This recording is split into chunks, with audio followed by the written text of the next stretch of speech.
जिन घरों में बच्चे हैं जो स्कूल जाते हैं, दरअसल उन्हें समय की वैल्यू बहुत अच्छे से मालूम होती है। सुबह को जल्दी उठना, नाश्ते में क्या बनाना है, लंच में क्या बनाना है, बच्चों को तैयार करना है, उन्हें स्कूल भी भेजना है।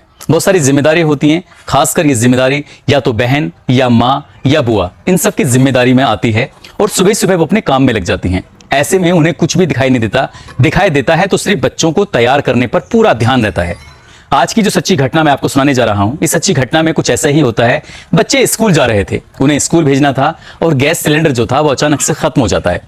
गैस सिलेंडर का खत्म होना और घर में आपस में छोटा सा विवाद शुरू होता है और ये विवाद 5 कत्ल पर जाकर खत्म होता है।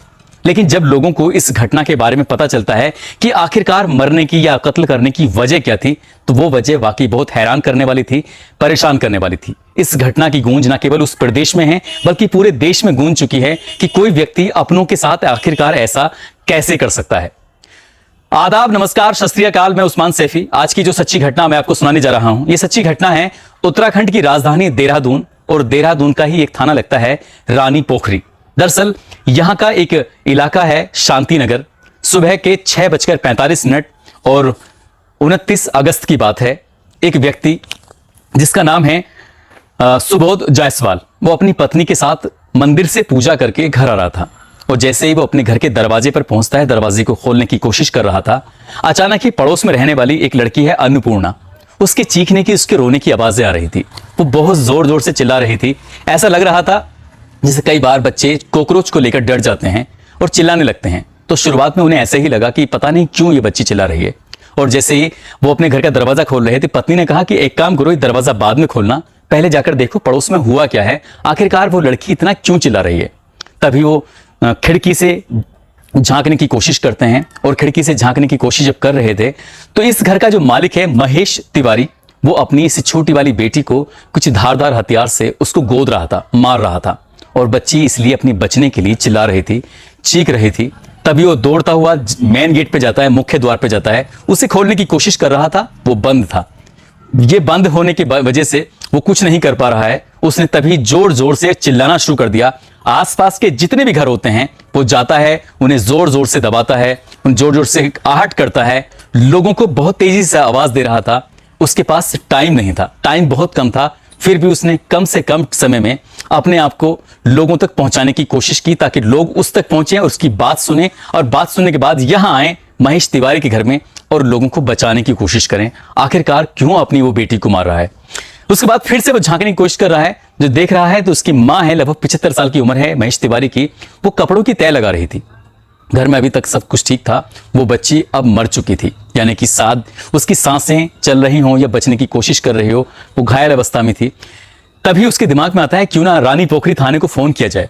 वो जल्दी से फोन करता है और पुलिस और पब्लिक अब इकट्ठे होने लगी। लेकिन पुलिस को इकट्ठा होने में कम से कम 15-20 मिनट का समय लग जाता है और तब तक बहुत देर हो चुकी थी।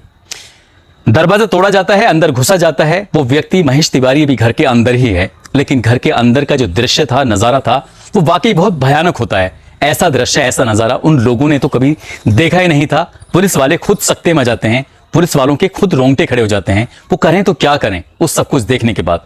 रसोई के अंदर जो इस घर की मेन महिला है, मुखिया है, जो इस महेश तिवारी की पत्नी है, जिसका नाम नीतू है, उसकी लाश पड़ी हुई थी किचन के अंदर और तवे पर रोटी रखी हुई है, गैस सिलेंडर है, उसका रेगुलेटर निकला हुआ था। बहुत सारे अंदाजे ऐसे लगाए जा रहे थे ये सब देखने के बाद। आखिरकार क्या वजह रही होगी, क्या नहीं। थोड़ा सा और जाते हैं। कुछ बच्चे, 3 में से 2 बच्चे तैयार हो गए थे, तीसरा तैयार होने की उसमें था, इससे स्कूल जाना था, लेकिन दोनों भी मर चुके थे। वो यूनिफॉर्म पहने हुए थे, उन्हें स्कूल जाना था तीनों बच्चों को। माँ थी, वहीं पास में कपड़ों की एक पोटली रखी थी, कपड़ों की तह लगा रही थी। माँ भी वहीं मरी हुई पड़ी थी, जगह जगह खून पड़ा हुआ था। ब्लड देखकर लोगों की भी चीखें निकलने लगती हैं। लोग घर से निकलते हैं, घर से निकलने के बाद कोई रो रहा है, कोई अपने आप पर पश्चाताप कर रहा है कि काश हम पहले यहां भाग के आते तो शायद इस व्यक्ति के चंगुल से इसे बचा लेते। पुलिस वाले उस व्यक्ति महेश तिवारी को हिरासत में लेते हैं और हिरासत में लेने के बाद उसे थाने लेके आते हैं। जब उसे थाने लेके जा रहे थे तो ऐसा लग रहा था ये व्यक्ति ठीक ही नहीं है, इसकी मनोदशा बहुत ज्यादा खराब है, शायद ये पागल हो चुका है। लेकिन थाने में लाकर उसे बिठाया जाता है, तसल्ली से उससे बातचीत की जाती है कि तुमने अपनी पत्नी को, तुमने अपनी 3 बेटियों को, तुमने अपनी मां को क्यों मारा। जब उसे सवाल करते हैं तो कहता है यूं ही मार दिया। मैं पूजा कर रहा था और मेरी पत्नी बार बार कह रही थी कि सिलेंडर खत्म हो गया है, इसका रेगुलेटर बदल दीजिए। कई बार ऐसा होता है कि सिलेंडर में जो रेगुलेटर होता है वो महिला बदल नहीं पाती, क्योंकि उसको दबाना पड़ता है, पुश करना पड़ता है। कई बार वो उसे पुश नहीं कर पाती। मां को चिंता थी कि उसकी बेटियां स्कूल जाएंगी, नाश्ता करके जाएंगी तो शायद उन्हें परेशानी नहीं होगी, या फिर लंच लेके जाएंगी तो उन्हें परेशानी नहीं होगी, क्योंकि उन्हें अपनी बेटियों की चिंता थी। लेकिन इससे भी बड़ी हैरानी की बात यह थी कि इस घर में एक और बेटी होती है जिसका नाम कृष्णा है। कृष्णा अपनी बुआ के पास ऋषिकेश में गई हुई थी घूमने के लिए। इत्तेफाक से गई थी, उसको कोई जरूरी नहीं था जाना था, क्योंकि उसे अपनी बुआ की याद आ रही थी। कुछ ही दिन पहले उसने कहा कि बुआ मुझे तुमसे मिलना है, मुझे तुम्हारे पास आना है, तुमसे बातचीत करनी है। तो बुआ उसे अपने पास बुला लेती है। वो बुआ के पास चली जाती है, लेकिन जैसे ही उसे पता चलता है कि तुम्हारी तीनों बहनें, तुम्हारी माँ, तुम्हारी दादी, वो अब इस दुनिया में नहीं है, तो उसका वाकई रो रो के बुरा हाल हो जाता है। लेकिन वो भाग्यशाली भी है और भाग्यशाली है भी नहीं। अब उसका कोई बचा भी नहीं है, इसलिए वो भाग्यशाली नहीं है, और वो भाग्यशाली है क्योंकि वो बच चुकी है। यदि वो भी मौके पे होती तो उसका बाप शायद उसको भी वैसे ही मार डालता जैसे क्या उसने अपनी 3 बेटियों को, मां और पत्नी को मार डाला है। पुलिस वाले उससे फिर बातचीत करने की कोशिश करते हैं कि आखिरकार मारा क्यों था। तब वो कह रहा था कि मैं पूजा पाठ कर रहा था, मेरा ध्यान बिल्कुल पूजा में था, भगवान की ओर लीन था। लेकिन इसी बीच मेरी पत्नी बार बार मुझे आवाज दे देकर मुझे क्रिटिसाइज कर रही थी, परेशान कर रही थी। मेरे पास कोई रास्ता नहीं था। जब मैं जाता हूं रेगुलेटर बदलने के लिए तो मुझसे वो झगड़ा न करने लगती है, और वो गुस्से में आकर अपने ही घर में रखा हुआ सब्जी काटने वाला चाकू उसी से अपनी पत्नी पर हमला कर देता है। और इसके बाद बेटी बचाने के लिए आती है तो फिर बेटी को मार डालता है। दूसरी बेटी बचाने के लिए आती है, शोर सुनकर तो वो दूसरी बेटी को भी मार डालता है। लेकिन सबसे छोटी वाली जो बेटी थी वो चीख चीख कर, चिल्ला चिल्ला कर लोगों को इकट्ठा करना चाहती थी, ताकि जो हुआ है उसे रोका जा सके, जो हो रहा है उसको रोका जा सके। लेकिन वो था कि अपने आप पर खून सवार था, वो रुकने का नाम ही नहीं ले रहा था। और इसी बीच में वो एक एक करके लगातार लोगों को मार रहा था। तभी उसकी मां ने रोते हुए कहा कि सबको तो तुमने मार दिया, मैं जी के क्या करूंगी। उसने अंतिम क्षणों में जाकर अपनी मां को भी उसी तरह से मारा जिस तरह से तीनों बेटियों को और पत्नी को मार डाला। 5 कत्ल करने के बाद उस पर उसके चेहरे पर, उसके आप पर कोई भी अफसोस नहीं है, उसे कोई भी परेशानी, कोई दिक्कत ऐसे महसूस ही नहीं होता है। या तो कोई व्यक्ति पागल हो सकता है या फिर वो बहुत ज्यादा शातिर हो सकता है। पुलिस इस पूरे प्रकरण की जांच कर रही है। जब पुलिस ने जांच पड़ताल की तो इस लड़की की जो नानी है मुनिया, वो भी आती है, और वो आने के बाद बताती है कि ये व्यक्ति बेरोजगार था, कुछ करता नहीं था, पूजा पाठ में ही लीन रहता था। जब कोई कारोबार नहीं था तो घर में इसी बात को लेकर कलेश रहता था। वो मेरी बेटी को मारता था, पीटता था, सब कुछ करता था। लेकिन इस बीच में कुछ ऐसा भी होता है, जब ये नानी जाती है अपनी बड़ी वाली धेपती जो बच जाती है, जो उसकी बुआ के पास थी, जब वहां जाकर कहती है कि मैं तुम्हें लेने के लिए अपने साथ आई हूं, तो वो लड़की कृष्णा वो अपनी बुआ श्यामा को पकड़कर बहुत जोर जोर से रोने लगती है। कहती है कि मैं अपनी बुआ को छोड़कर कहीं भी नहीं जाऊंगी।